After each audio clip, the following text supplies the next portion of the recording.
You're listening to Choose FI Radio. The blueprint for financial independence lives here.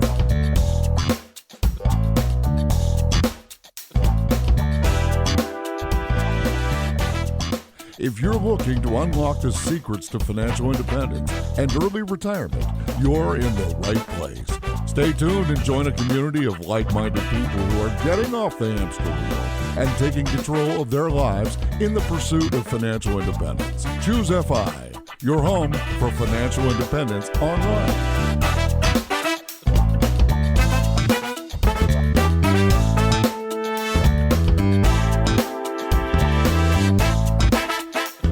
Hello and welcome to the Choose FI Radio podcast. This is the episode that we've been talking to you about, letting you know that it was coming for the last couple weeks.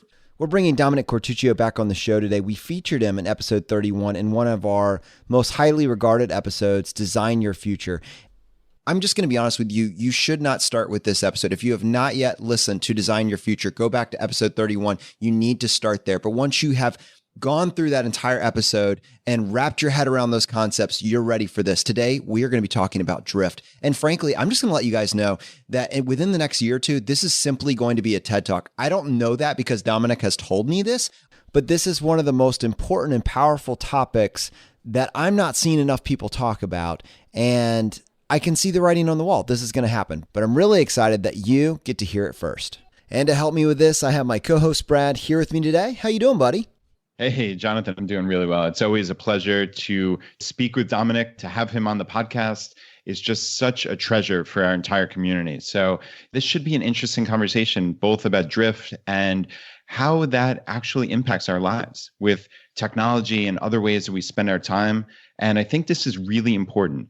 You know, you and I look at financial independence as a life optimization strategy. So it's not just the nuts and bolts of saving an extra dollar. It's about living a better life and a more intentional life. And I think Dom is really the perfect person to help us explore that. So with that, Dom, welcome back to the show.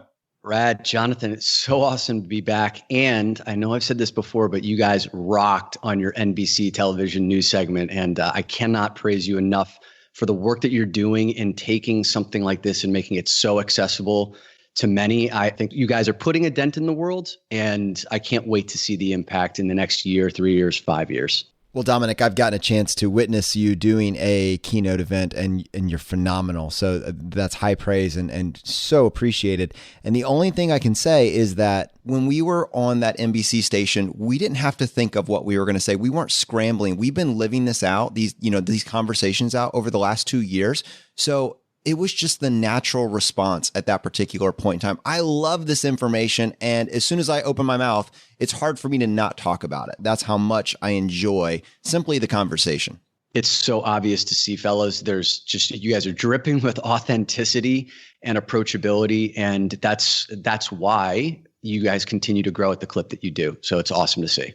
So I think the place to start with this episode is basically to set the parameters, which is that Brad has looked to you as a mentor for the last several years, and having you on the show was a direct result of those conversations. And a lot of the stuff that we talked about back in episode 31 was talking about this idea of designing your future, something that I think all of us, hopefully at some point, will be fortunate enough to start considering.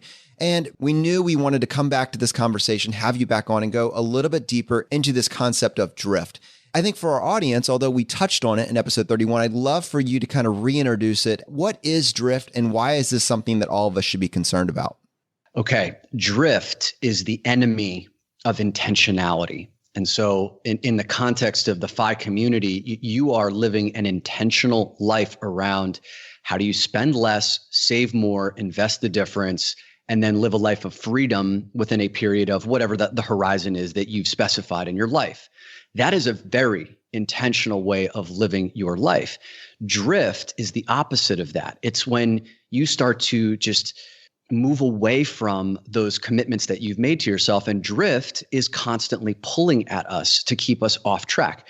I learned about this concept from someone that I consider to be my mentor, even though he's been dead for decades.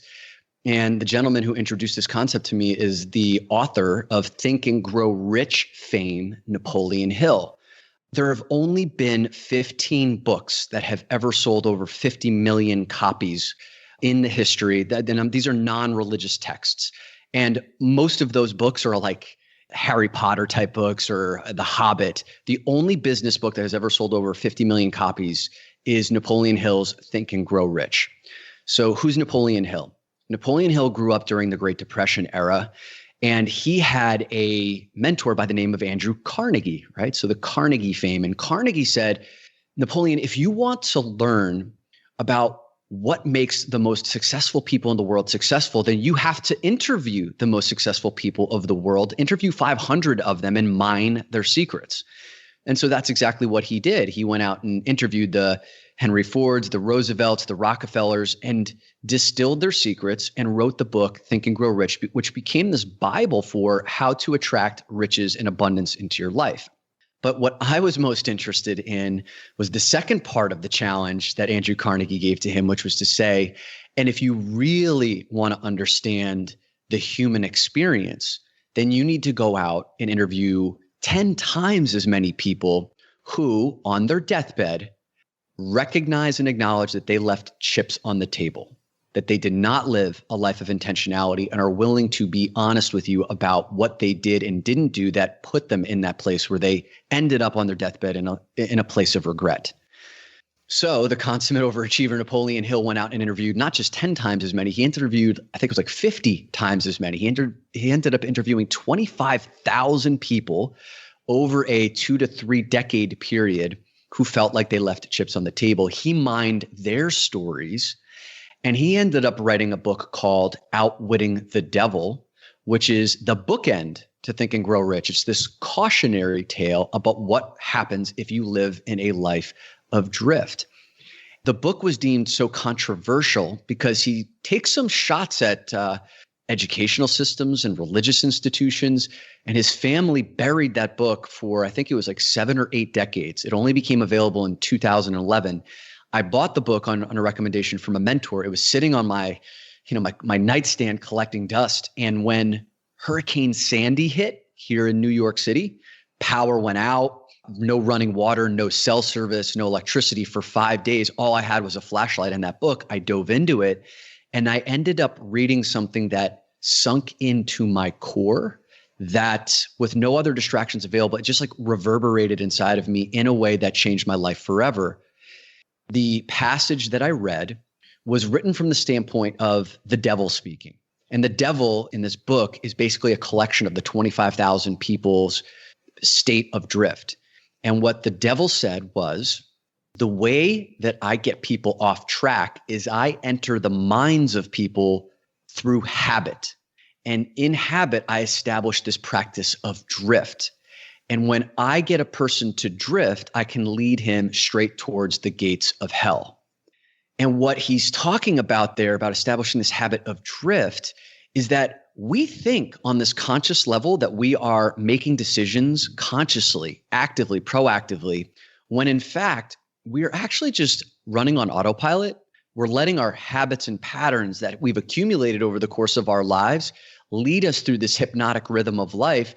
And it's only when an outside force thrusts itself upon us, like an unexpected illness, losing a loved one, maybe an unexpected pregnancy, losing a job, an investment plummeting, these terrible circumstances. It's typically a crappy circumstance that we actually truly wake up from our slumber, our drift, and we start to ask these more existential foundational questions about what am I doing, what am I committed to, and am I connected to purpose? And what I see as a coach and a leader and a speaker is that I see so many people who go through these awful situations that can become the most transformational moments of their life. You know, Brad, I know some specific instances where you were, put to the test with your business that became a launching pad for what you are doing right now with ChooseFI. Jonathan, I can guarantee you've had like a really difficult circumstance that has caused you to question, and it makes you the man that you are today. And your listeners are probably feeling the same way. So those moments can be beautiful and profound, but here's the problem. If the only moments that catalyze true change or introspection in our life are coming from outside forces thrusting itself upon us, then how in command of your life are you really? I'm most interested in building a muscle around how can you recognize when you are in drift yourself, not waiting for an outside force, to be able to navigate that internally and then to disrupt yourself so you can truly and constantly live a state of intentionality. Dom, what you just said there, how in command of your life are you really? That just hit home for me. So I think you've said previously that something like 95% of thoughts, feelings, behaviors are all unconscious. They're all just operating on this habit loop in essence. And you're talking about this outwitting the devil and habits being, I guess, the devil's plaything in this regard towards leading people towards drift. Have you ever really dove into good and bad habits? Because not all habits by definition are bad in this regard. But if you actually dove into one of your friends or clients or even yourself, have you ever looked at your own habits and said like, okay, most of these are good, but here are the 5 or 10 that I need to cut out? Like, how do you actually dive deep into your own habits and take that step back? This is such a robust question. So to go back to the statistic that you shared, neuroscience has shown, and there's a range here that neuroscientists will say that somewhere between 87 to 97% of our thoughts and feelings and behaviors fall below our conscious detection. So I like to say that 95% of our thoughts, feelings, and behaviors fall below our conscious detection. Only 5% of what we think, feel, and do, we're actually able to consciously detect. And so in the 5%, this is where your willpower and discipline reside. This is where like you make a conscious choice. This is where like the evolved part of your brain, the conscious part of your brain makes decisions, but it's also the part that depletes very quickly. The 95%, this is the accumulation of a lifetime of belief systems and habits and patterns that often aren't consciously designed. And if you think about the way that our bodies are structured, our brain is only responsible for 2% of our body mass, our body weight, so 2%, but it requires about 20 to 25% of our energy. So our brain is only like 2% for body mass, but it takes about 20 to 25% of our energy. So we are naturally inclined, our brains are naturally inclined to find shortcuts and systems that allow us to operate much more efficiently. Could you imagine if every time that you woke up and got out of bed in the morning that you had to consciously think about, I have to put my left foot down on the floor, right foot down on the floor, I have to pick up my toothbrush, it would drain you. You wouldn't get past the first half hour of your day. So we create these shortcuts that allow us to actually operate. And Brad, to get to your question specifically, most of us that end up in a place where we're functioning have developed habits and patterns that serve us. And if we're not evaluating those habits and patterns on a regular basis, then we can end up in a state of drift where what was once serving us is no longer serving us. Let me give you a specific example. What I find with a lot of people who are high performers, because I end up working with a lot of them in the professional space, is the Marshall Goldsmith quote of, "What got you here won't get you there."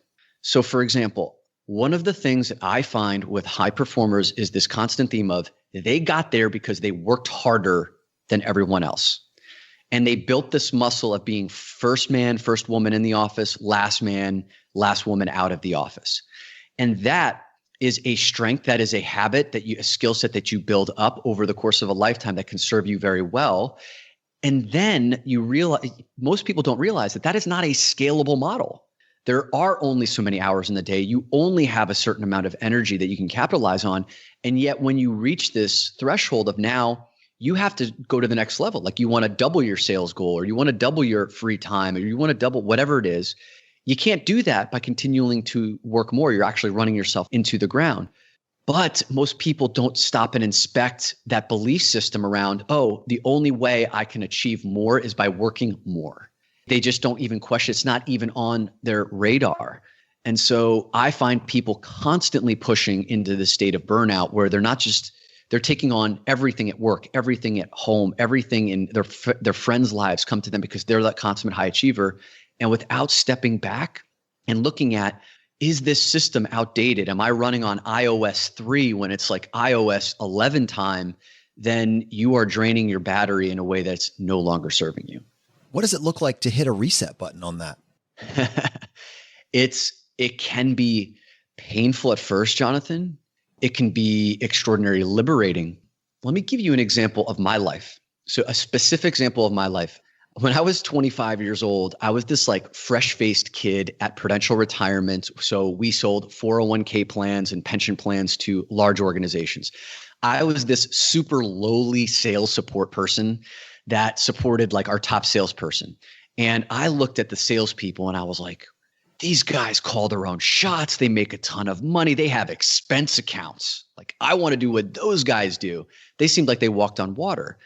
And there was this one day where the national head of sales came bursting into a conference room that I was sitting in. He's like, Dominick, do you want to be a salesperson? And I'm like, yeah, George, I do. And he goes, great. You got this channel, M&T Bank. Go up to upstate New York and sell through M&T Bank. I'm like, okay, great. And he walks away. I didn't really realize what I had agreed to. But when you're young and hungry, you just say yes to an opportunity, you figure it out later. What ended up happening was I found out that I had inherited the single coldest sales channel at Prudential Retirement. We had an existing relationship with them that needed to be managed, but from a new business standpoint, it was cold. And so I went up there as this like baby-faced kid. When I met the decision makers that were up there, Jim and Ann, they were in their 50s. They looked at me and they laughed at how much of a child that I appeared to be. And they were like a little bit insulted that I was the new ambassador for Prudential.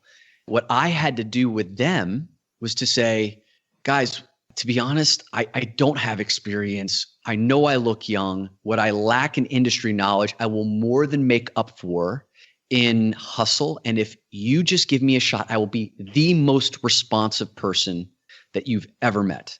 And I will do that for all of the advisors that like you want me to support. God bless them. They took me up on that offer and they gave me that chance. And the short of the story is over the next 18 months, I turned that into one of the most vibrant selling channels in all of Prudential Retirement. The salesperson who gave up the channel, who had an entire territory of like Massachusetts and upstate New York, I outsold him in his entire territory with just that channel alone. And so that was amazing. But to get to your question, Jonathan, I know it's a long way of getting to it. Oh, I'm glad you took the long way. Okay, cool. What I ended up finding was that at the age of 26 and a half years old, I ended up having my first quarter life crisis because I found myself in this chronic state of overwhelm of the amount of work that I'd created for myself. Because when I made that offer of being the most responsive salesperson, you know that those people took me up on that offer. I was getting 300 emails a day, phone calls, morning, noon, and night, nights and weekends. There was no boundary left untrampled.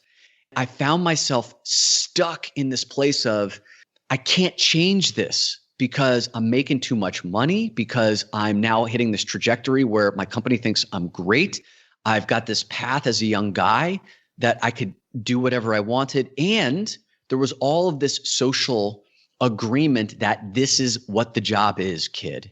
I talked to salespeople that were 2 decades older than me, and they were like, hey, buddy, this is what you signed up for, as I stared into these bags under their eyes that have been accumulated of like nights and weekends and burnout over, like 20 years of working this way. But fortunately, I came to that epiphany of this paradox of I had never been busier in my life, but I had never been lazier in my life. And how could you be busy and lazy at the same place in the same time? It sounds paradoxical, but I see this existing in many people. When you find yourself in a chronic state of busyness, it's getting worse, it's stressing you out, you want it to change, but you're not doing anything about it, that's lazy. It's just perpetual activity left uninspected. And so this is finally arriving at the meat of your question, Jonathan, which is, I had to look at the ecosystem that I'd created, and I found out that 18 months later, my most valuable asset was no longer me being the most responsive person. Actually, over the 18 months, I accumulated industry knowledge. Like, I was a killer presenter in finals presentations. I was someone that my clients came to for advice and guidance because I could see things they couldn't. So when I finally stopped and looked at my ecosystem, I was like, okay, now I need to go back and change and retrain my clients on how to engage with me. So over the next year, I had to actually let people know that here were the hours in which I was going to operate. It's between 8:30 and 5:30. And if there's like a DEF CON situation that you need me, and it's like absolutely, and I had to define that for them, then I was like, you can call me outside of those hours. Don't email me, don't text me, because I'm not going to check that phone. Call me on this number. And guess what? Very few people ever did. And over the course of the next year, I was able to get my emails down to 75 emails per day. I was able to get back a sense of command in my life.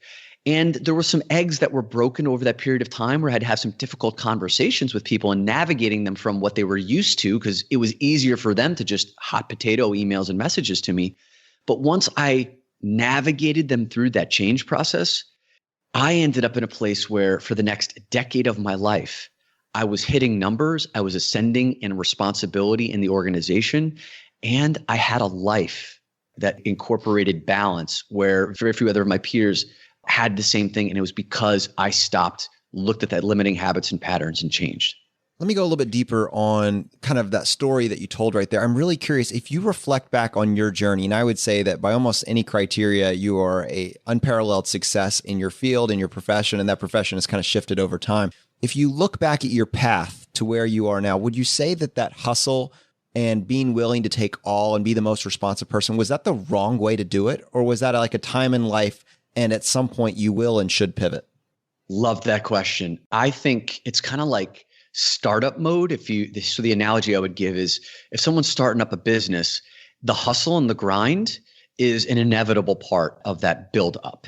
Now, to what extent you sacrifice your own personal health and wellness is like a personal matter. I believe that at the foundational level, you should always be thinking about, am I building an ecosystem where either I'm the linchpin of that and everything funnels through me, and then if I step out, the whole thing collapses? Or can I start to put systems in place where I am doing the hustle, I am working really hard, I am the most responsive, and I'm also constantly thinking about how can I be building a system where like I can extract myself or move away as this thing starts to get wheels, or as I start to build a network in this industry. If you keep that as a conscious intention, then it allows you to smoothly transition much more effectively than if you go into it blindly. So Jonathan, I do believe that anytime you start something new, a new job, a new startup, a new side hustle, the hustle is going to be a bigger part of that, but you should always be looking for systems that scale, that allow you to step back as success grows. Dom, I'm curious. We're always looking for actionable tips for the audience. Put yourself in the shoes of just one of our audience members, and they're listening to you. They're hearing this about habits and about drift. How would they today, like literally today, how would they take that step back and look at their lives and say, okay, I wasn't even aware of these negative habits until this moment, but where do I go from here? How do I find all those habits? People, like you're saying, this is unconscious. How does it become at the level where they can see it? First place to start, ask yourself, where am I resentful? Or where do I feel like I'm obligated to do something constantly that I don't want to do? So let me get a little bit more specific around that. One of the big resentments I see specifically for, let's say, for working mothers would be that everything falls on their shoulders. For example, I'm expected to manage my career as if I don't have a family. I'm expected to manage my family as if I don't have a career. There's an absolute sense of pride in being able to do both, but there's this growing sense of resentment of there's never time for myself. For the man, it could be I'm constantly obligated to be a breadwinner, or if there's someone who's got raising a family and has aging parents and who's got breadwinner responsibilities at work, then there's no time for themselves. There's this growing sense of obligation around I'm doing something for everyone else, but not for me. And I know I've given two family examples, but if like you can start to think about whatever life situation you're in, like as a single man, for me, that one of the resentments I had was I was finding that everyone would come to me to dump their emotional problems, because I've built an entire life and a career around helping people remove their obstacles. But what I found was people would come to me to pick my brain, to suck out and extract my wisdom. And it could be very emotional to hold space for people. And then they would just get what they needed and they would leave. And then I actually never found that I could go to anyone for this kind of stuff. And there was this growing resentment that I had a hard time expressing. And I felt obligated to always respond to someone's request because I would be a bad person if I said no to them, or if I said, hey, this is what I do for a living and that's what I charge for. And this is how I make my livelihood. And it's built up over decades of me investing money in myself and research and all that time and energy. So there is a value associated with that. Once I started to look at, why am I angry? Why am I upset? Why is this not fun? If you can go to those places where you are thematically consistently finding that you are resentful or acting in obligation, and you do a deeper inquiry around that, there's usually a story you are telling yourself. I have to do this because either I'm not a good person. I have to do this because if I don't, no one else will. I have to do this because, my family depends on it and there's no one else that can. These are all limiting beliefs that if you are to say, offer up a different narrative, how else could this be done? Then there's an opportunity for you to step out of that obligation and resentment to actually establish a new pattern like I did with my clients, that allowed me to step into a place of greater command and liberation and freedom in my life. Tom, that's awesome. So you're looking for these resentments, or I guess pain points might be another way of looking at it, just these areas of your life where things are not going well. How do you actually suggest that people do this on a granular level? Like, are they looking for individual points and then they do a deep dive? Do you suggest alternately that people just kind of view their lives for, let's say, days or a week or two and just jot down the pain points or resentments they're finding? How do you actually tell people to do this? I love this idea. So let's just say, do an exercise. It could be 48 hours. It could be a week. If you could do a week, then you would have a much greater sample size. But let's just say I'm going to do an inventory on a daily basis around what I experience as a pain point or a resentment that frustrates me. Maybe I don't have enough money. I don't have as much freedom or time for me. I feel disempowered at work, whatever it is, and then jot that down as it happens, ideally, or do an inventory at the end of each day. At the end of the 48 hours, at the end of the week, revisit that list and look at what bubbles to the top. And as you're reading it, what is the most emotionally charged stuff that shows up? The thing that makes you feel viscerally the most upset is the place for you to go. And then once you go there, you start to ask my questions like, what are my underlying assumptions around why my life is this way? I constantly find that I don't have enough money. I want more money. Money is an issue in my household. I will never have enough money. Other people have more money than me, and I'm upset at that. What you can start to do is like, what are my assumptions around money?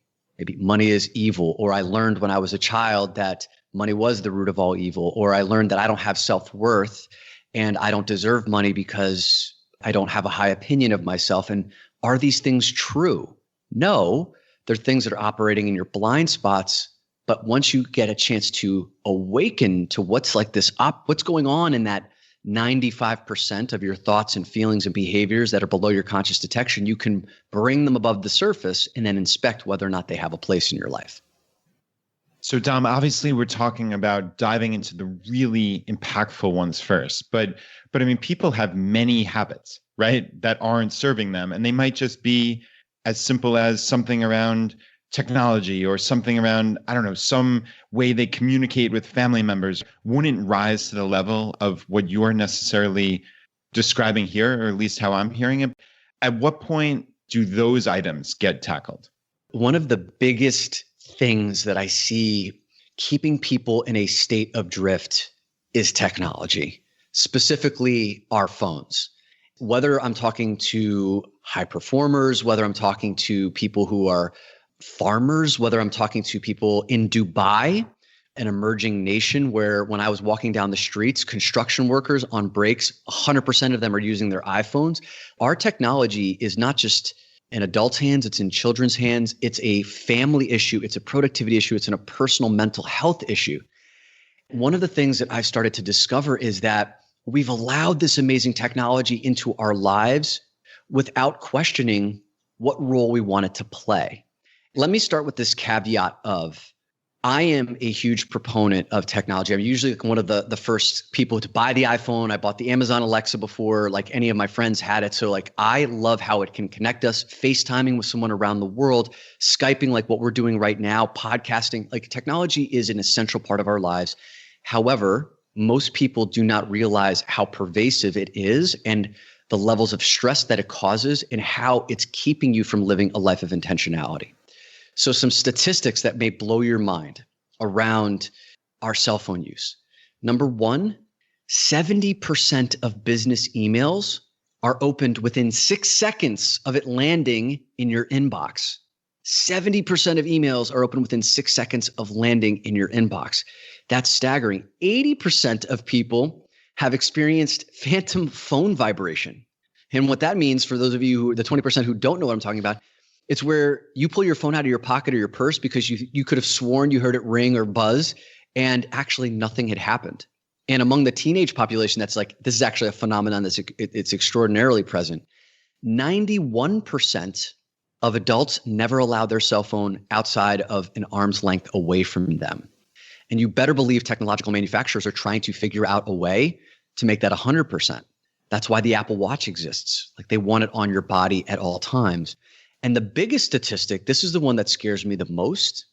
Some studies show that the average person unlocks their phone 110 times per day. If you only sleep 6 hours per night, which is way below the standard that you should be getting, and you're awake for 18 hours, you are unlocking your phone 5 to 6 times every waking hour of every day. Can you imagine what the cumulative effect that would be over weeks, months, years of your lifetime and your ability to remain present and focused and living without stress? It's having a profound effect on us. And what I learned in doing research around this is that Steve Jobs, when he invented the iPad, he would not allow his children to use it. Why? Because he knew the addictive nature of the technology that he was building, and he realized that certain protocols had to be put in place, especially for some of the younger minds. And that got me thinking about if the biggest titan of technology of all time has a thoughtful process in place, what about us? And if we aren't ambassadors of our own technology in the way that we use it from a habitual standpoint, then who will be? And I'm sure we can get into a discussion about this, guys, but like there's some really deep research that I've done that will, I think, scare some of your listeners in a useful way about how some of this technology is designed to keep you like legitimately addicted and how you can start to break those patterns so that you can step out of drift and actually have a conscious design around how you use your phones into the future. Yeah. And, you said this term lazy busy, and it strikes me that it's incredible, all of the convenience that we have in the modern world. There's never been a better time to be alive. I mean, 2018, when we're recording this right now, every convenience you could possibly imagine is available to you. But what I find and what I see is that with all this time that we've been able to reclaim, a large percentage of the population is just putting that right back into Netflix, or as you rightly pointed out, their cell phones, and kind of this lazy, busy mentality. So at the same time, at the height of arrogance, we say, we have no time, we're so busy. But if you were to actually track that time, it's going into these drift-like habits. It's something that, as a podcaster and as someone that obviously that heavily leverages technology and leans on it and benefits from it, I struggle with personally to find that point of diminishing returns and set those boundaries for myself, for my wife, for my son. Yeah, and lazy busy certainly hit home to me as well, Dom. I think in my more introspective moments, it's hard for me because I think on like a macro level, my life is going wonderfully. Things are great financially. I think I'm making a positive impact on the world with this podcast. And yet I'm not sure that I'm anywhere near intentional enough with my days or weeks or even months. I don't have plans. I just kind of drift through. And at the end of a day, I'm not sure that I ever had an intention, right? Or one big goal. Hey, what would make this a successful day? And like, it's funny because I know that this stuff is important. I've researched it. I've listened to you talk about it. I've read books, but yet it still doesn't necessarily happen. And I don't know what I need to do to get over that hump. And I'd love if you had any thoughts on that. Yeah. So Brad, I'm going to go with you first here. So one of the things that Napoleon Hill talks about with the antidote to drift is to having an overarching mission or purpose that is so inspiring to you that like when you are about to exit this earth, that like the legacy that you've left behind is something that's so powerful that you feel like you've lived a life of intentionality. And you may remember that one of the exercises I recommend in my book that we talked about on your last podcast is writing your eulogy. And I know that some people can kind of bristle at that because like the idea of contemplating death is something that's scary. It's actually a beautiful moment to be able to connect with not the act of death, but to connect with this, like I've lived 80, 90, 100 and 120 years, whatever you think. And like, what did all of these great days look like in front of you? Because if you have this North Star, if you have this like GPS destination that you're going, then when drift kicks in and like these moments of a daily day in and day out grind, you can actually course correct very quickly. The analogy I think many people have heard is when a pilot takes off and they're heading towards a destination, they're off track 95% of the time. But as long as they understand the flight pattern of the destination they're going, all they need to do is stick that landing, and that's a successful mission. So I offer people the chance to think about like, how long do you want to live? Who are the lives that you touched? What is the legacy you live behind? If the greatest days of your life were in front of you, what would those look like? You know, and how did those unfold for you? And for you, Brad, specifically, it's like you have this platform where you have millions of downloads on this podcast. If you are affecting lives of not just your listeners, but their families, could there be 10 million people who are living a FI lifestyle by the time that you've finished your time here on earth? And what would that mean for them? How many people will have been pulled out of poverty? How many people will be contributing back to their society? What is the reverberating effect of that in the world based on like what you and Jonathan are doing right now? And when you can really connect to that on a conscious and consistent basis, then when like some of these daily things pop up that seem trivial that could pull you off path, that mission can come back and center you and say, I'm doing this because that's so important to me.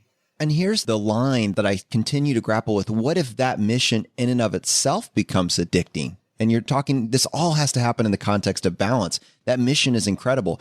How does family fit into this? And what about when that mission has a technology component to it to be able to tether that to the point where if you're talking about taking a day off or going on a trip with your family, you kind of have this fear that you don't want to leave it. You're not sure if it's going to be there or it's going to be okay when you get back. And those are subtle guilt trips, but at the same time, they feed into this desire to be lazy busy.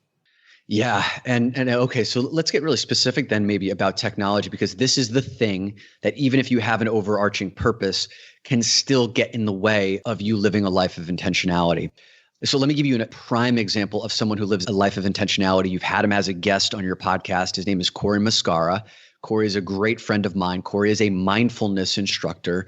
His purpose in life is to awaken and enlighten people to becoming present through the art of mindfulness. And he's going to help millions of people before his time here is done. And he's already helping thousands and tens of thousands of people to do that. Corey spent 6 months in Burma in complete silence. Didn't speak to anyone, didn't talk to anyone for 18 hours and sometimes up to 22 hours per day of just meditating, making no eye contact with anyone. This is a person who is an expert in the art of presence. As he's come back into the Western world and he's developed a business that now requires being on Facebook, that requires being on Instagram, that he has to market on an email list. So he's constantly leveraging technology to get his message out. Corey can find himself in a place of drift because the forces of technology are so powerful. And so he regularly does these technology detoxes where sometimes he'll go off social media for a week, a month, et cetera, turn off his notifications so that he can say, Where did I find this seeping into the most important parts of my life, like with his relationship with his girlfriend? Did he find himself not being able to connect with her because he was worried about the thing that flashed or that vibrated in his pocket and wondering, like there's this ticking clock in his head where, is she going to stop talking so I can go to the bathroom and check the thing that may be blowing up or detonating in my pocket right now? And so many of us can relate to that. So the place that I constantly ask people to start is to say, define what role technology is supposed to play in your life. And is technology helping advance that cause, or is it actually sabotaging that cause? I find that most people haven't even asked that question. That's when, Jonathan, it starts to pull you off your path because we haven't really even defined what we want it to serve in our lives. Dominick, anecdotally, I can say that this absolutely reflects something that I struggle with in my personal life. And I suspect also anecdotally that there are tens of thousands of other, if not millions of other people that are grappling with this dilemma as well. I'm curious, like, is this backed up by data at this point? Are there any studies that have been done to actually analyze how pervasive this problem really is? Absolutely. Okay. So there's an unbelievable book that I read called Irresistible: The Rise of Addictive Technology and the Business of Keeping Us Hooked. And it's by Adam Alter, who's a professor at NYU. And a lot of the statistics that I'm about to share with you, I downloaded from that book. Inside the book, there's stories about a gentleman by the name of Tristan Harris. Tristan Harris is now the founder of something called the Center for Humane Technology. But his origins was that he was a developer or a coder for Google. He was extremely talented, but the work that he was doing behind the scenes in Silicon Valley, he was finding that technologists were designing technology not to enhance your lives, but to keep you addicted to the technology. So think about this. When an app developer is developing an app and they want to get funding for their app from venture capitalists at a certain point in time, what venture capitalists, what money and seed money is looking for is how many times is a person going in and opening that app, and are they spending more and more time on that app? And so it's all about how much they can keep you hooked on that technology, not is it enhancing your life. And I don't think there's some grand conspiracy or an evil empire that's looking to keep us as zombies in our technology. It's just how this system is set up, the reward system, the incentive system for people to design technology this way, that when you download one app that's designed that way and you have 20 apps like that on your phone, and you have a phone that's specifically engineered to keep you hooked, this collective effort and energy, it's no wonder why we spend our time on our phone. Tristan Harris said that there are 1,000 of the best and brightest designers on the other side of your screen working very hard to break down your sense of self-regulation. 1,000 of the best and brightest designers working very hard to break down your sense of self-regulation. And guess what? They're succeeding. What those designers are doing is, this is true, they are going to the original gangsters of how to keep us hooked. They're going to the slot machine manufacturers that figured out how to get a fully functioning adult to sit in front of a slot machine in a chair for 15 hours with flashing lights, pulling a lever, wearing an adult diaper, not moving, so that they could just have that dopamine hit of getting a reward that is unpredictable. And by the way, there's this concept that Tristan talks about of variable rewards. We as humans are highly addictive to this concept of receiving a variable reward, meaning when we don't know a payoff is going to occur. And that's what a slot machine is, right? Like you can sit there pulling, there's no rhyme or reason. The win occurs when it occurs, and then your body floods with dopamine when it happens. That's why a lot of people in relationships, like if you've ever thought about going after someone who you know is not good for you, who you probably don't even like that much, but because they're so inconsistent with their affection, when they finally show you that attention, that variable reward, your body floods with chemicals, and you're like, ooh, I need more of that. The way that like the Facebooks of the world have implemented these subtle little triggers, next time you go on your Facebook app, watch for this. Facebook, when you pull it up in that notification tab, that little world icon, it used to, as soon as you signed on, it used to show you exactly how many notifications you had. Now, they skip a beat. There's like a second-long pause or a 2-second long pause where there's no notification. And you're left in this place of, ooh, I've got no notifications. I must suck. So it holds it back and then it releases that notification so that you go, oh my God, thank goodness I'm not irrelevant. Let's see what those are. And then you go dive in and then there's more chemicals that are flooding your body. I wonder how many people are taking their phones out right now to check and see if that is actually happening. Watch it. It happened. And I think Twitter does it too, from what Tristan Harris said. Like these extremely manipulative things that are keeping us hooked. And this last example that I want to give you that I saw in 60 Minutes, Anderson Cooper went on 60 Minutes. He went to a biometric facility where they hooked him up to all these sensors. They took his phone away from him. They placed it just far enough away from him so that he couldn't like grab at it. And all they did was have him watch his phone as his notifications popped up. And as the notifications popped up, he just observed it. And they would ask him a question, say, Anderson, what are you feeling as these notifications are flashing? He goes, I'm feeling nothing. Like my phone flashes notifications all day long. I'm used to this. But the machines that were monitoring what was going on internally told an entirely different story. Every time a notification flashed, his entire body flooded with cortisol. Cortisol is the stress hormone. Cortisol is the thing that stresses you out. It's something that can actually spur you into action. It's something that requires urgency and attention right now. And it falls below his conscious detection. Brad, Jonathan, think of how many times your phone buzzes, flashes, pings, rings. It is triggering that cortisol release in your system that is calling you into action. And even though on a conscious level you think you're overriding that, it is sending your unconscious system, which is responsible for 95% of what you think, feel, and do, to say, I need to go there. And so you are constantly in this state of tug of war. And what we found in talking to neuroscientists that I've done work with on this is that it puts you in this constant state of survivalism. And when you're in a constant state of survival, you're in fight or flight mode, you think that everything is urgent and critical. And it's not. And that's why people have such a hard time where they think that they can never take a vacation because it's like an email is life or death.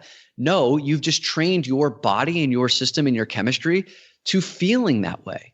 So when you create these temporary breaks, and I'll share with you some very specific tactical ways that you can break this pattern, this chronic state of being in stress, that you can start to take back command of what role technology is playing in your life and how it can serve you, not sabotage and hijack your day. That's absolutely frightening that our bodies are just reacting on this physiological level that we're just unaware of. Are we just so used to this?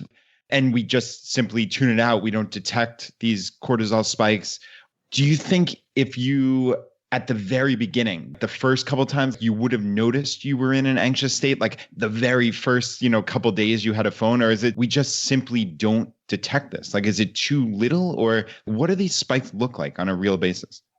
So I can't answer it specifically from a science perspective, but what I can tell you from a lived perspective, from my own personal experience and also with a lot of my clients, it's a subtle and gradual layering on, kind of like you don't just wake up overnight 20 pounds heavier. When you put on weight, it's something that happens gradually and almost you don't recognize it until you see that picture of you 3 months earlier and you're like, oh my God, I'm a stranger to myself. And I think we only step up and I think actually a lot of people don't ever realize how chronic it's gotten. But when people have had that awareness of, holy cow, this is something that I think is problematic. I think the biggest problem, Brad, is that most people, A, don't know what to do about it. B, there's so much social approval around how addicted we are to our phones, and we kind of laugh it off that we don't actually see it for the problem that it is. And in that book that I recommended, Irresistible by Adam Alter, there are addiction treatment facilities that already exist today in the United States for people who are addicted to gaming. Actually, I believe there was something I saw, an announcement in the news. They're like the World Health Organization or the Human Health Organization has now recognized gaming as being a national epidemic because it is so addictive.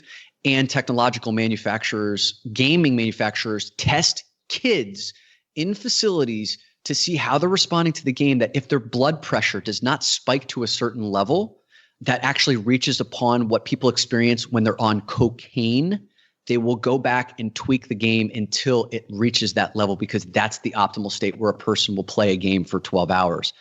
There are treatment facilities for addiction to your cell phone as well.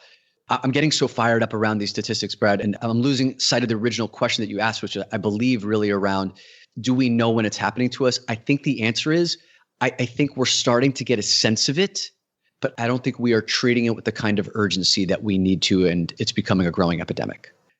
Yeah, and I wonder, and I'd love to hear about like specific tactics, because I've done some of these things. So I've shut off notifications mostly, so I have to actually open the phone, and then like there's this level of friction, let's say. The notifications cut through and just make it frictionless because you see it automatically. But I feel anytime you have to take that extra step or two, that it's a little bit more difficult. And I want to be perfectly candid here.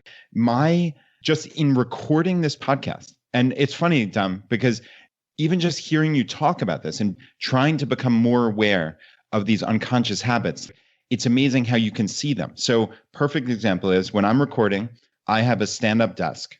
All right. So I'm standing here talking right now, but there are a couple times during the hour that we record that I just sit down because my bed's pretty close and my phone is sitting right there.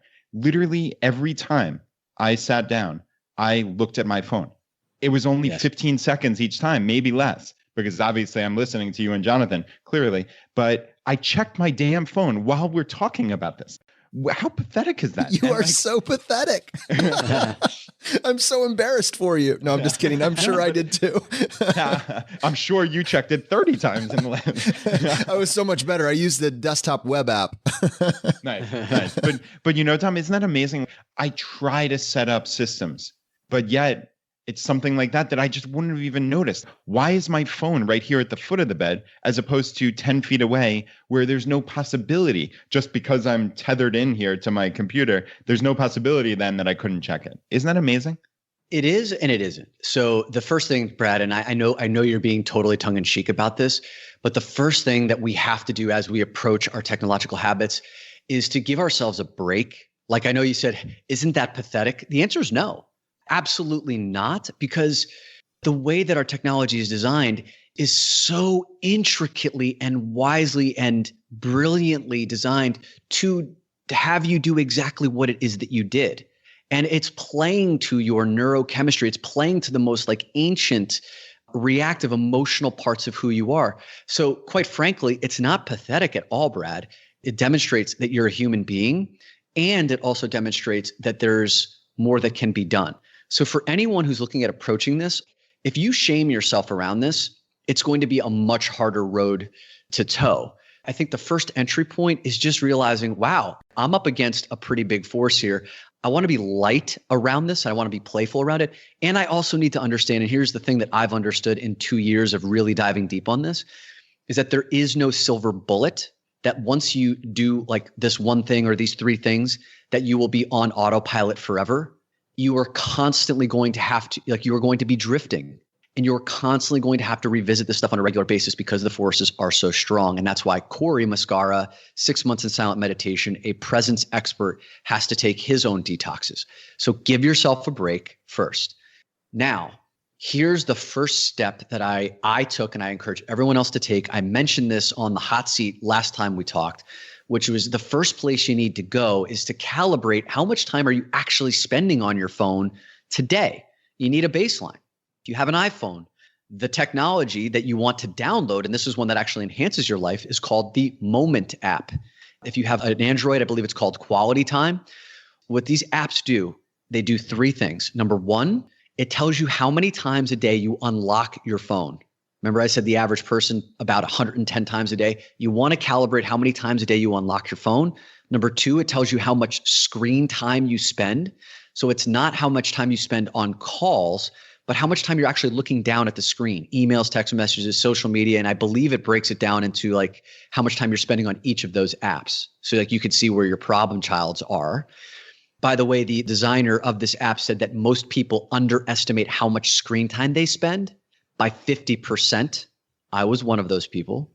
And the third thing it teaches you is it timestamps all of your log-ons. So it shows you, I logged on at 7:15 this morning and I spent 30 minutes on it.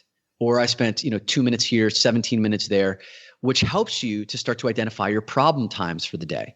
What I found when I downloaded this, and what I did was I let the experiment run for a week. So here's what I encourage your listeners to do. Download the Moment app. Don't change any of your behaviors. Run it for a week. And what it will do is it will let you know, here's what it let me know. I was spending 4.5 hours per day on my screen, 4.5 hours looking down on my phone. My big problem areas were my morning and my evening, because the first thing I did when I woke up in the morning, pulled out my phone, 45 minutes. End of the day when I'm exhausted and I'm sitting on my couch or lying in my bed, it was an hour just going down the rabbit hole of the scroll on my social media. And so I found that the most important times of my day, the bookends of my day that determine what happens in the 16 hours between, were lost to me being in a completely reactive, zoned out state of being in my phone. So what I would say is, I don't know how much time you should be spending on your phone. I just know it should be less. And when I started to calibrate from this place, some of the other stuff I'll share with you in a second, and I'll pause, like other techniques I used, I was able to take down my usage of my phone from 4.5 hours down to 2 hours and 15 minutes a day. And in the first 90 days that I did that, I ended up having over 180 hours of excess time, which I dedicated to writing my book, Design Your Future. I wrote a book in a 90-day period of time because when you have that much time back, it's magic. And what would you do with your time if you were to get an hour, half an hour, 2 hours back over a 90-day period? Like, you could literally change your life like writing my book did for me. So Dom, obviously the time is essential. I totally get that. But you also described this cortisol rush of seeing these notifications or just knowing they're there, right? Or checking the phone. How do you cut down on the number of times you actually check the phone? Is it shutting it off? Is it keeping it out of proximity? Like, are there ways to mitigate that cortisol rush that just keeps happening over and over that we're just not aware of? Brilliant question. And by the way, the bookend to your question about the cortisol rush, like when you're stressed out, you seek a reward. And when you seek a reward to placate you, it could come in the form of looking for notifications on Facebook, or did someone like your thing, or did you get that email from the person you were waiting for? Can you see how the cycle perpetuates itself? The very thing that provides the tonic, the elixir, is the thing that provides the pain.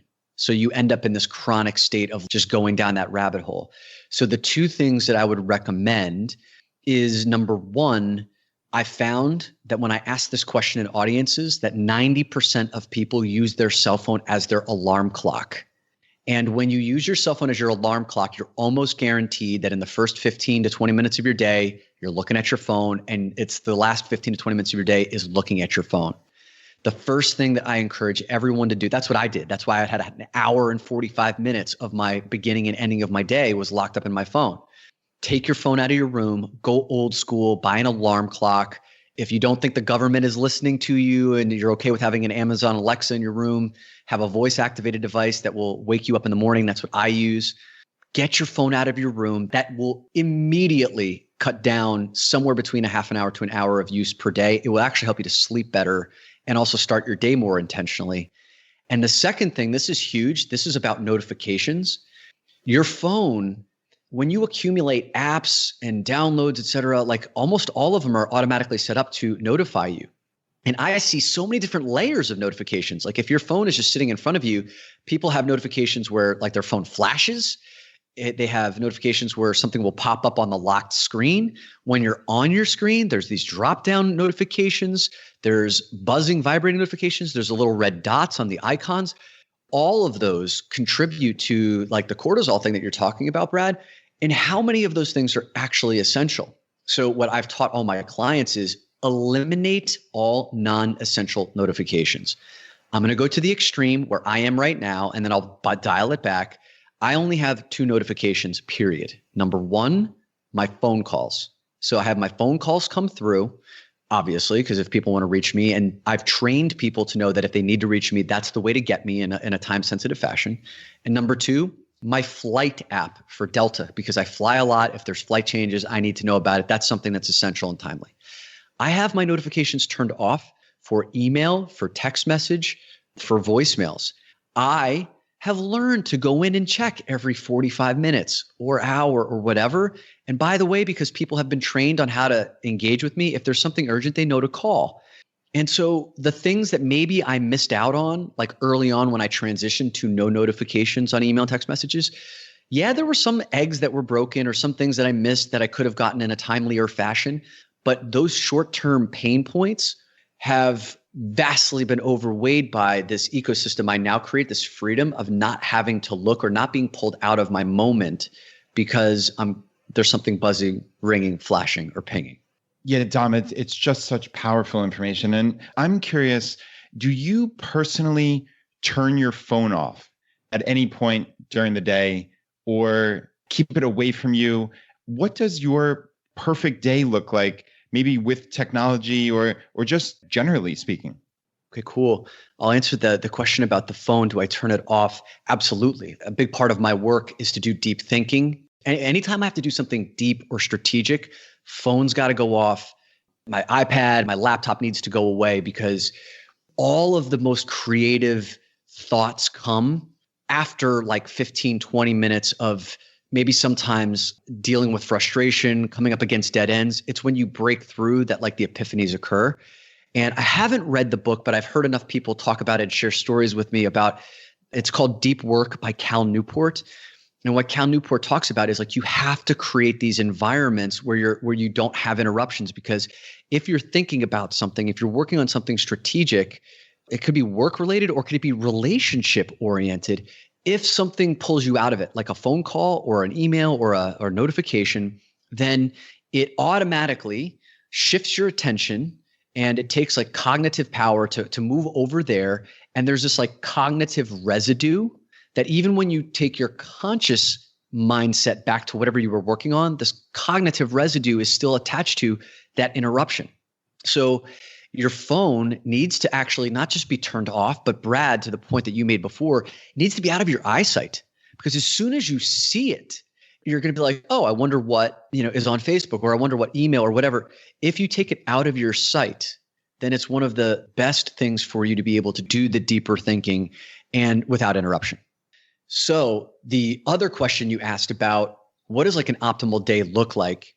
One of the things that like stunned me, even when I looked at the most highest of performers, these are people, men and women who are like running businesses for Fortune 500 companies. When I did an inventory of their days, I found that they had absolutely no plan for the first hour of their day and for the last hour of their day. And the bookends of the day are what, like I said before, are what determines the success of what happens in the 15, 16, 17 waking hours in between.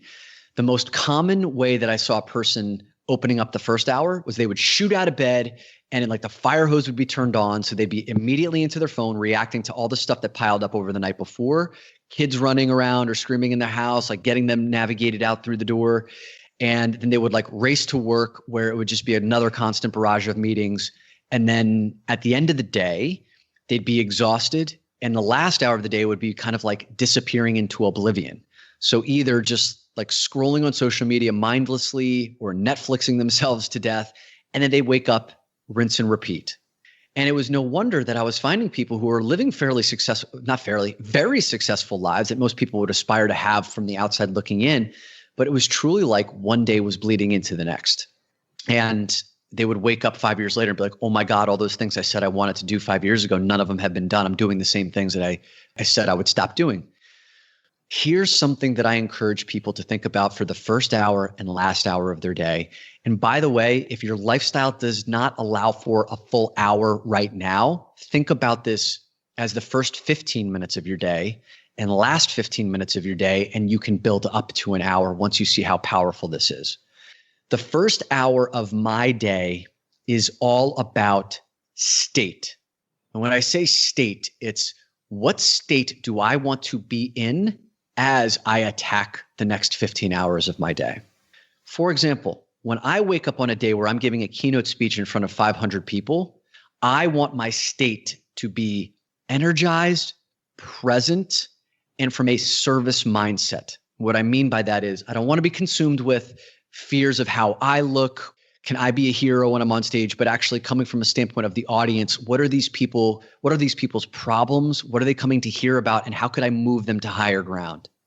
So I define my state that I want to feel for that day. And then it's like, what are the activities that contribute to that state of being energized, of being present, and of being of a service mindset?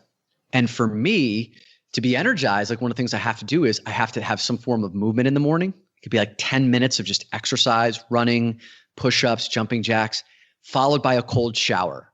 Like that will wake you up like nobody's business. Presence for me is all about eating the right thing and potentially either reading a text that gets me present, like something like a mindfulness book or spiritual book, or meditating. And that's how I design my first hour. And I have like a pretty specific protocol for speaking days. I also have a specific protocol for normal days where I wake up at home and, it's just about working. If you would like a recommendation on like some ideas that you could do, there's a great book called Miracle Morning by Hal Elrod. And he has 6 different techniques that you can unpack about like how you could create an optimal state for your morning. And I'll pause there before I go into like what I believe your evening hour to be about. But does that resonate with you guys? And do you have any questions on that? Yeah, I would say that I do find that I am guilty of both of those. So my son comes into my, bedroom first thing in the morning, and my wife goes downstairs to make coffee. And while my son is potentially just hanging out with me, in the bedroom, my phone is in my hand, and I'm just kind of going through my morning process. And then at night, that last hour of the night, I can absolutely identify the drift at what you're talking about and how that does just bleed into the next day. I find that I get a lot done during the day, but my routine is garbage on both ends of that equation. I feel you. And one of the things so my routine was garbage for a while too. The reason why I know a lot of this stuff is because I've struggled with a lot of this stuff. So if you find yourself listening to this and you're beating yourself up, let that go. That's like making yourself wrong or having negative self-talk around. It just adds, it detracts from your energy. And just know that the people who are the best at this stuff are the ones that have struggled with it the most. And that's why we had to find a solution for it. And for me, I have a compulsive personality. So I get swept up into things that I enjoy. And technology for me, one thing I had to make a commitment on was that I was not going to look at my phone for the first half hour of waking. So if I wake up at 6 a.m., I'm not going to be picking up my phone until 6:30 or after. And that has served me so well because in that minimum first 30 minutes of the day, I can really reflect on like, what are the 3 things that I need to do today that if I were to do them, that this day would be an absolute success? And could I get them done before noontime? Because after that, then the entire day is gravy. And by the way, most times you can get those things done before noon, and then everything else is great. You just have to prioritize them and not allow for things to sabotage you and keep you in drift.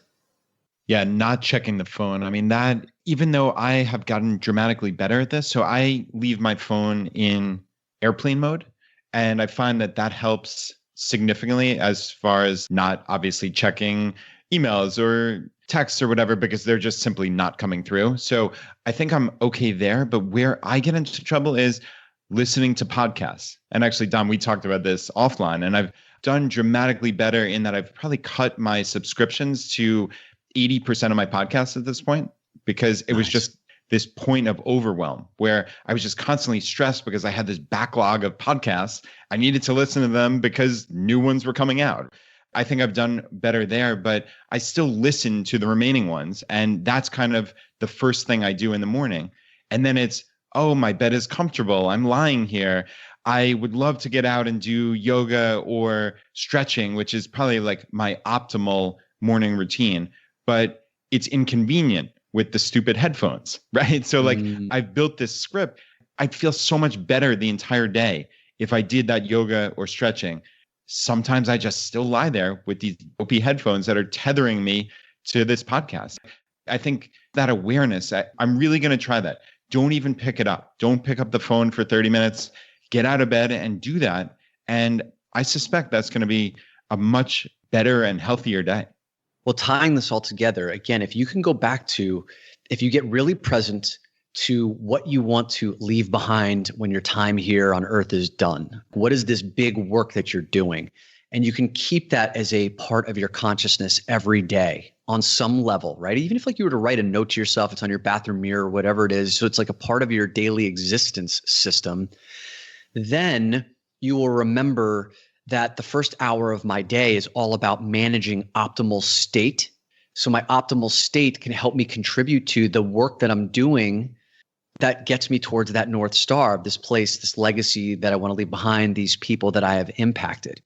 And when you find yourself in that place of, hey, does listening to this podcast contribute to my optimal state for the next 15 hours of the day? Sometimes it might, because sometimes you may be just like so burned out and you don't need to get out of bed. And maybe that podcast is exactly what you need. But most days it's probably just about being lazy and doing something that's just like, you don't have to do anything active like yoga would require you to do. Then you can know it's like, man, I'm going to get up out of bed because what this day requires, what my lifetime requires, like what this big work requires, is for me to get up and be in action that promotes this optimal state. And so let's move to the final hour of the day, because this will help you start off your day with much more success. The last hour of the day, most people, like I said, just kind of go into oblivion, pass out with the TV on, scroll until you can't keep your eyes open. And then you just wake up in the morning. The last hour of the day for me is about reflection of the day that I just had and intention setting for the day ahead. And this actually doesn't need to take a full hour. Like you could do this in 5 minutes. You could do this in 15 minutes. For me, when it's like really rocking, actually, let me just do like a 15-minute version of that. A reflection on the day that I just had would include a gratitude list. So I would have a notebook where I would reflect on like chronologically from the moment I woke up, going throughout the course of the events over the day. And it's funny, like sometimes you don't realize how much you do over the course of the day until you actually scan through it, almost like you scan your body from bottom to top or top to bottom, how much there was that went down. And I write down the things I was grateful for, the interactions with people that I had, what I accomplished, some of the pain that I felt. I might even like write that down to just be like, I made it through it. And that's the reflection on the day. And then it's like, okay, what's tomorrow about? And I look at my calendar. A lot of people don't even look at their calendar for the next day. They don't even know what's there until like they jump out of bed in the morning. It's like, oh my God, here's what today is about. I look at what is the intention I want to set for tomorrow, and how am I going to wake up when the alarm goes off? And Brad, if like you start to do that on a much more regular basis, I can guarantee you that when you wake up, you're going to know, is today the podcast day or is today the yoga day? And it'll be much easier in many cases. And here's the place you really want to get to. This is the amazing part, is you want to eliminate the decision altogether. The more decisions you have to make, the more cognitive load you are asking yourself to carry, you will be exhausted. And when you find yourself in that moment where your willpower and discipline is down, you will take the path of least resistance, which is oftentimes drift. If you make the decision the night before to say, tomorrow I'm getting up and I'm doing yoga, and it's not even a question when you wake up, even if you don't feel like it, it actually won't feel that hard. You'll get up and do it.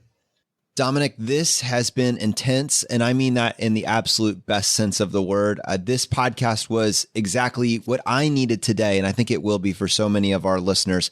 Now, we have been huge fans of your book, Design Your Future, and we talk about it virtually on every other episode. We have set up a short code where people can find the book, chooseify.com/design.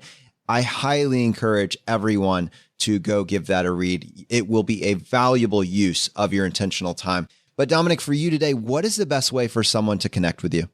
Awesome. By the way, I'm sending Brad 5 copies of the book so you guys can give them away to some of your listeners, and you can choose to do that however you see fit. My Instagram is where I tend to be posting a lot of what I'm doing personally, professionally, talking about a lot of this stuff. So that's at Dominick Q. And you guys, I'm sure we'll put that in the show notes for the spelling. And my website, DominickQ.com, also has a place you can sign up for a newsletter that I put out on a weekly basis. Dominick, thank you so much for coming on the show. This has been a blast. Fellas, always a pleasure, man. Talk to you soon. You know, Brad, there's episodes that you finish and you are exhausted, but in the best way possible. Like, this is something that you needed to hear. This spoke to your soul. And you know, if you take action on it, your life will be better. That was this episode. Yeah, you're right. It's when it really hits home. I think it's just impactful. I think both of us feel that right now. I am kind of drained, but in a good way. Obviously Dom is such an energizing person, but there are these areas of my life that I just want to improve. And like Dom kind of said in there, I don't need to beat myself down and say, oh, that's pathetic. If I view this as a very positive thing, then I think good, happy changes will come out of it. And I think that's the takeaway for me with Dom's message and the episode today is that, all right, you need to take a step back, realize where your habits are and aren't serving you, and make the changes that you need, and make them because it's going to make a better life for you. And I think that's a really wonderful message. All right, my friends, if you got value from this episode, more so than any episode, take a second today and share it with someone else that you think might enjoy listening. But even more than that, take 1 second, press the subscribe button on the platform you're listening to this on. It just lets the providers know you're getting value from the show and you want to be here when we produce additional content. If you want to support us and what we're doing here at Choose FI, here are 4 easy ways. 1, leave us an iTunes review. If you want to do that, just go to choosefi.com/iTunes. 2, use our page to sign up for travel credit cards. If you want to travel the world with miles and points instead of your hard-earned dollars, then just go to choosefi.com/cards and get started today. 3, if you're working on the milestones of FI, set up a personal capital account to track your progress and use our affiliate link. It's completely free and just go to choosefi.com/PC. P as in Paul, C as in cat. And 4, and most importantly, find your friends, coworkers, and family members who might be open to this message and tell them about the podcast. Have them start with episode 38, The Why of FI, and right behind that, have them go listen to episode 21, The Pillars of FI. It is a fantastic starting place. All right, my friends, the fire is spreading. We'll see you next time as we continue to go down the road less traveled. You've been listening to Choose FI Radio Podcast, where we help middle-class America build wealth, one life hack at a time.